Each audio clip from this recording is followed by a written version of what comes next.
O ano de 2025 está chegando ao fim. Podemos considerar que houveram lançamentos cinematográficos que, embora possam ter recebido uma crítica mista, ao menos atenderam às expectativas do grande público. Em algum nível, pode-se dizer. Contudo, neste vídeo em específico, farei 12 indicações de filmes que não necessariamente foram lançados neste ano. Na verdade, a lista é composta por alguns clássicos de mais de 2 décadas. Foram filmes que, embora alguns sejam até antigos, eu assisti pela primeira vez somente agora em 2025, ou resolvi revisitar. O fato é que vi muita coisa esse ano, mas separei apenas 12, um para cada mês. Sendo assim, fica a minha recomendação, seja um filme inédito para você ou algum que mereça ser reassistido. Bora nessa!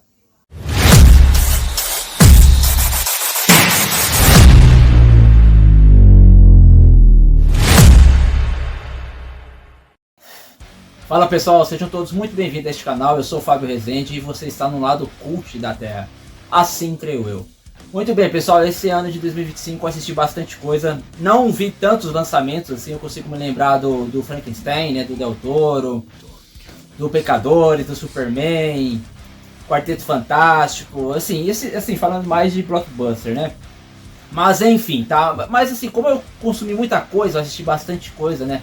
Muitos clássicos, inclusive. Eu resolvi fazer uma lista com 12 filmes, um para cada mês do ano, né? Já que eu tô falando ali dos melhores do ano aqui, né? Do canal. Resumindo, tá? É uma série de filmes que eu assisti, tá? Então, de tantos que eu vi esse ano, sejam os lançamentos que eu consegui ver, né? Seja filmes antigos, clássicos que eu nunca tinha assistido ou não me recordava, ou que eu revisitei, tá? E por isso, né? Com uma base num critério particular, pessoal, eu resolvi fazer então essa lista aqui, tá? Então vamos começar. Bom, o primeiro da lista foi o primeiro filme que eu assisti esse ano, tá? E esse eu assisti pela primeira vez mesmo, tá? Foi o primeiro que eu assisti esse ano. É O Beco dos Pesadelos, né? Do Guillermo del Toro, diretor esse que eu admiro muito, eu aprecio muito o trabalho dele. Sou um grande fã, né? Do Guillermo del Toro, do estilo dele, da visão dele. E eu fiz um vídeo aqui pro canal, tá? Deve estar aparecendo em algum canto aqui, eu vou tentar deixar o card aqui. Caso vocês tenham interesse aí, falando de Del Toro, tá? Dos melhores filmes do Del Toro, na minha opinião, tá? Então esse filme traz aquela visão do Del Toro mística, né? De fantasia, né? Com um clima noir, um aspecto noir ali também, né? Tem muito disso o filme, né? Sem perder aquela essência mística, de fato, né? O Del Toro, como ele sempre fala, ele sempre traz um aspecto de monstro, né? Ele gosta de fazer filmes de monstro. Não há um monstro de fato, assim, né? Existe nesse filme, né? Existe um monstro no sentido simbólico ali, vamos assim dizer, tá?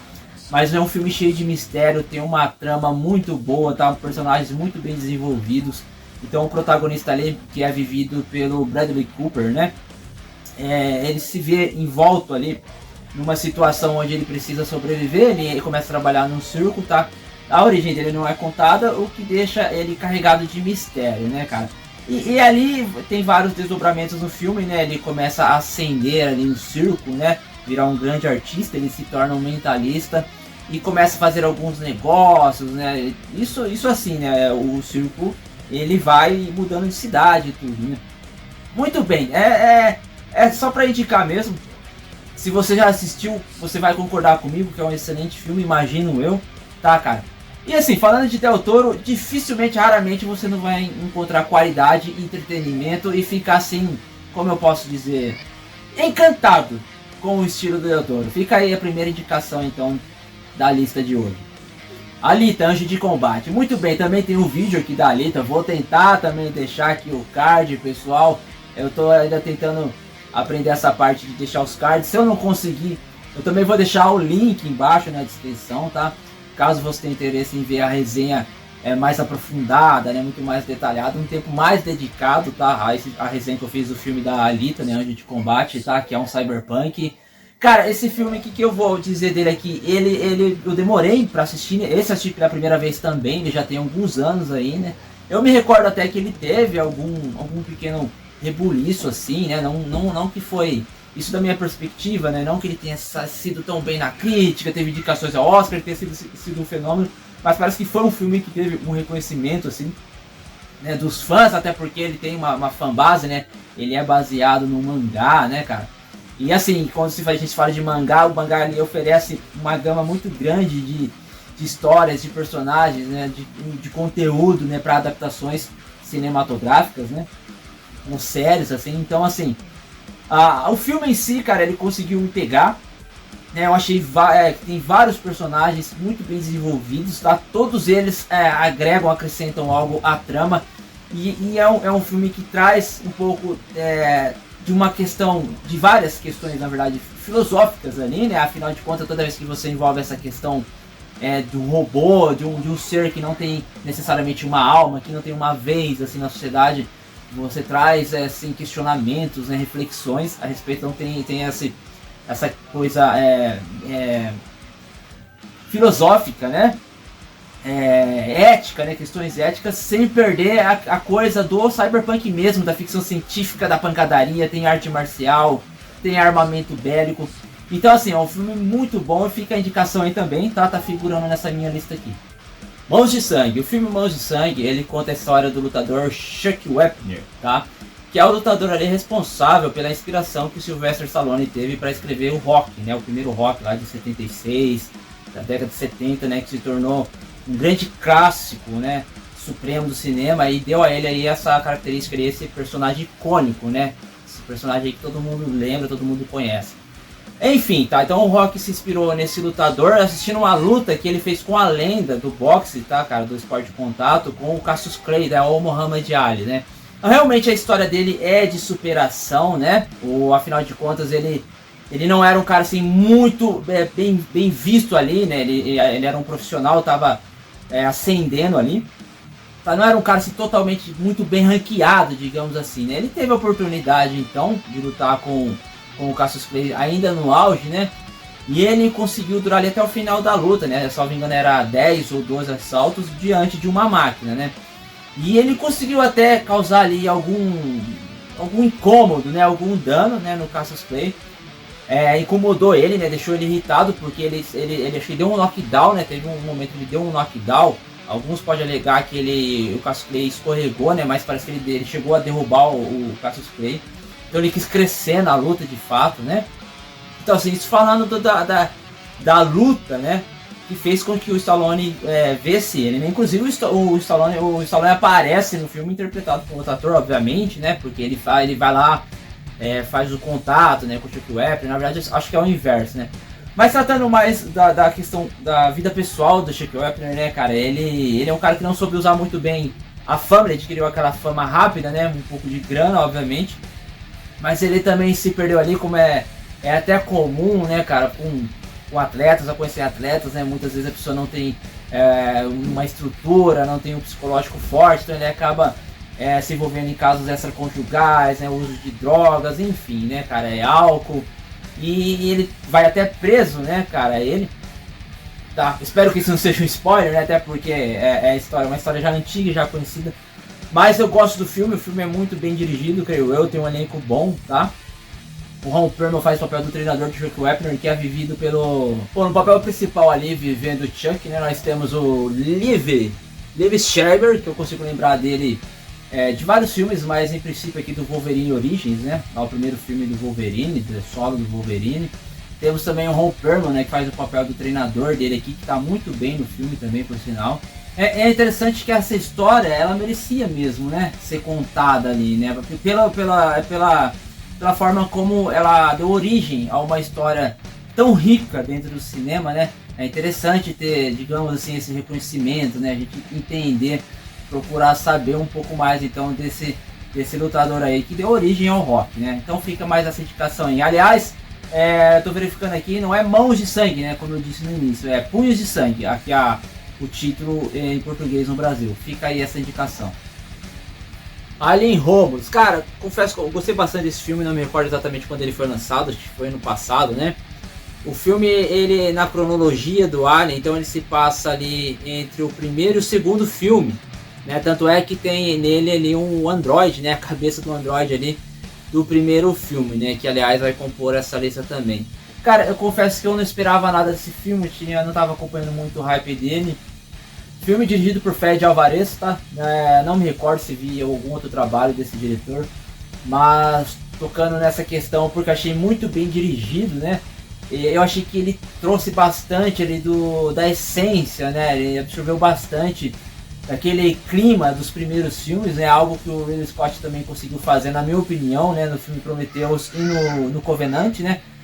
Citando aqui o Ridley Scott porque ele fez o primeiro Alien, né? O grande clássico, né? Que deu origem a essa franquia, tá?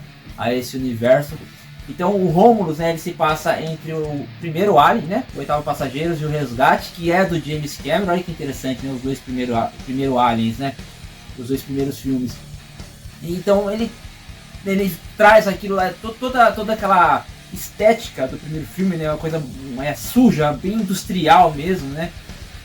Aquele aspecto oitentista também, assim, cara. Eu acho que ele conseguiu trazer isso no filme. Tá? Então tem bastante espírito de ficção científica, é uma boa, né? Mas é bem isso, né? É aquela coisa que, na minha opinião, faz você entrar no filme de fato, né? Você submergir ali na trama, né? Entrar de fato na trama. E eu gosto, eu aprecio muito quando isso acontece.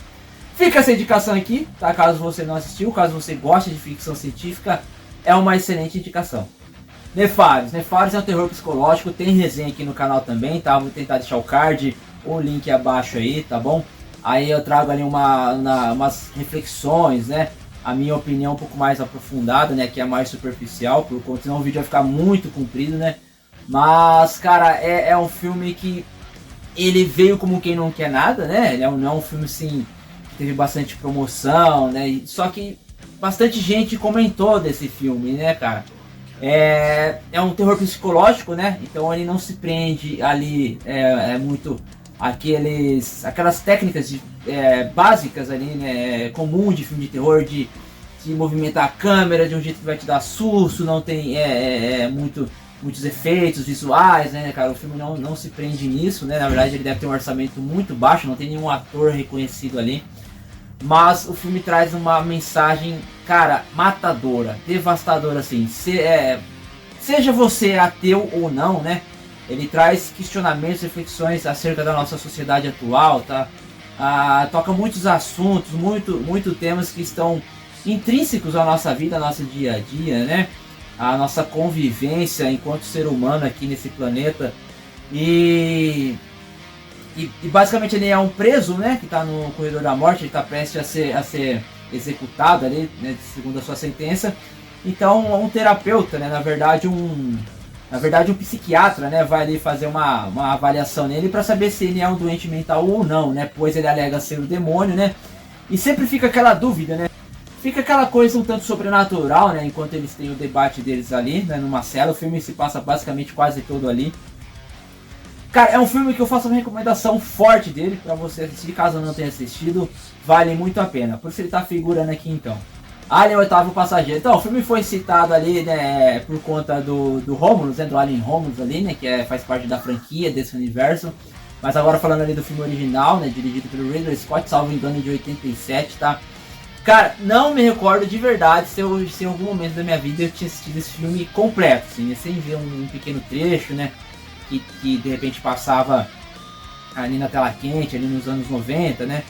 O filme é de 87, mas a gente ia ver aqui no Brasil ali bem depois. Quem não assiste no cinema ia assistir bem depois, né? No VHS ou posterior ainda nos anos 90, né? Mas o fato é que, assim, sendo bem sincero, bem honesto, eu não me recordo de ter visto. Eu já era apaixonado ali pelo Prometheus, né? Que sim, eu vi no cinema, esse eu vi no cinema, o Covenant também, né? Ambos do Ridley Scott.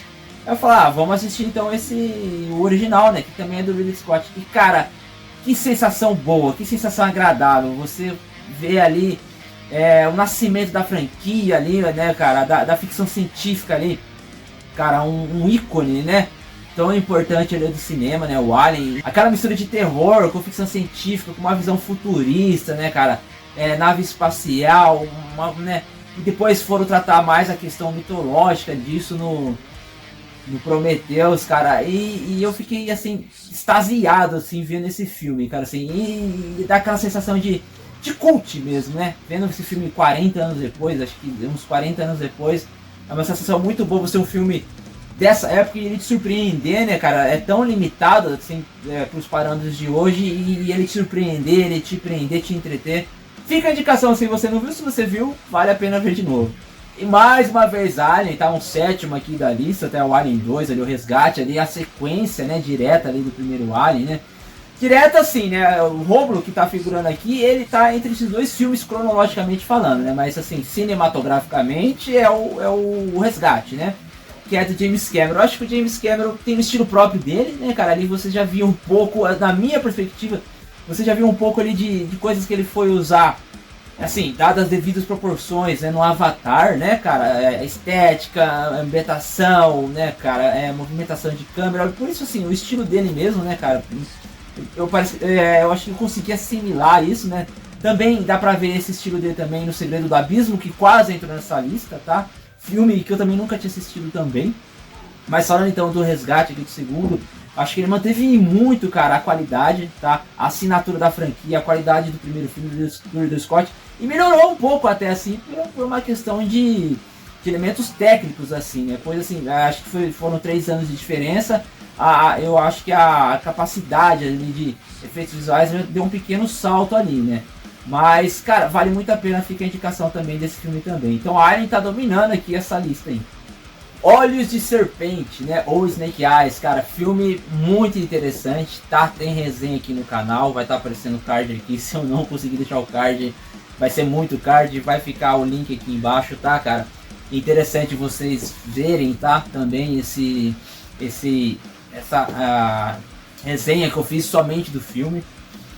O filme, ele foi feito, cara, gravado há 27 anos atrás, ele é de 98, tá protagonizado então por Nicolas Cage. Confesso também que eu não me recordo desse filme na época, embora eu assistia muita coisa do Nicolas Cage na época, cara. Tá, já era uma grande estrela, né, cara, o Nicolas Cage. Porque o filme ele é bom, cara. Ele realmente é bom, acho que é do Brian De Palma, o diretor, muito bem dirigido, muito bem roteirizado, tá? E trata ali de teoria de conspiração. Cara, mas a grande pergunta, né? Como que isso tá tão, coincidentemente, tão conectado a eventos que condicionaram a realidade nesse ano de 2025, que foi o atentado do ativista político norte-americano, Charles Kirk. Recomendo que vejam um filme lá o vídeo que eu fiz falando somente desse filme, lá eu explico melhor. Tá, então eu te convido a ver ali os meus 2 centavos a respeito. Porque é muita coincidência, é como se aquele filme há 27 anos atrás tivesse previsto de uma maneira assustadoramente assim, precisa tudo que está envolto ao assassinato, à execução do ativista político Charlie Kirk, cara, assim, e tudo dentro o filme já tinha esse contexto de teoria de conspiração, tá, de controle, né, populacional, tudo voltado a essas questões aí, cara. Fica a recomendação, enquanto filme também, não somente por esse fenômeno, né, curioso, parece que ele ter previsto, assim, como, né, a pergunta é como, mas também, mesmo se não fosse isso, é um filme que vale a pena assistir, cara, é um filme ali dos anos 90 ali, que vale muito a pena você dar uma conferida. Fica então a indicação, Olhos de Serpente com Nicolas Cage. 1984 também tem resenha aqui no canal, tá, é um vídeo recente, tá, vou tentar deixar o card aí, tá bom, o link também abaixo na descrição. Nele eu faço uma resenha ali, né, tento comparar ali, identificar semelhança com o livro, né, do livro e do filme, né. Falando do filme então, é um filme que ele adapta, né, o clássico literário 1984 de George Orwell. E assim, cara, o filme também parece que é de 84, né, olha que interessante, né, do ano ali do título do livro, né, 1984, ali, protagonizado por John Hurt, ali, saudosíssimo John Hurt, cara, excelente ator, que também tá no primeiro Alien, né, tá ali, inclusive, num momento absurdamente clássico, icônico ali do primeiro filme do Alien. Mas voltando aqui à questão do 1984, cara, eu acho que o filme adapta muito bem o livro, tá, eu li o livro e em sequência já fui assistir o filme, tá, eu não havia assistido ainda o filme, né. Então foi interessante ver ele logo em seguida, depois que eu concluí a leitura do livro. Então me parece, cara, que ele conseguiu adaptar de fato adaptar o livro, tá? Criar o contexto, tá? A ambientação. Eu senti muito da ambientação que eu lia no livro, ali no filme, tá? Os diálogos, né? Embora mais curto, mais rápido, né? O filme tem apenas 2 horas ali para contar uma história, né? Então me parece que ele foi bem fiel, né? Ele conseguiu trazer aquele aspecto de opressor, né? Aquele aspecto opressor que é a ideia do livro, né? Já que ele trata de um regime autoritário ali, né? Do partido controlado pelo grande irmão, né? Bom, fica a indicação aí do filme, cara. Mesmo se você não leu o livro, cara, acho que você vai gostar bastante. Se você gosta de filmes antigos, talvez você goste até mais se você assistir antes de ler o livro, né? Então fica a indicação aí. Sisu, acho que o título completo é Sisu, uma história de determinação, não me recordo. É um filme ali do norte da Europa, não me recordo se ele é dinamarquês, norueguês, tá? É lá pro lado dos vikings lá. Cara, esse filme me surpreendeu muito, cara, a direção dele. É um filme de ação, acho que podemos classificar ele como um filme de ação. Mas ele tem uma identidade única ali, tá, cara? Uma coisa meio Rambo, assim. E é interessante falar disso, né? Falar do Rambo, porque esse diretor vai dirigir o prequel do Rambo ali, né? Onde quem vai protagonizar o Rambo, vai interpretar o Rambo é o Noah Centineo, né? O ator jovem aí, que é o Ken Masters também do vindouro Street Fighters. Mas enfim, cara. Sisu é um filme que...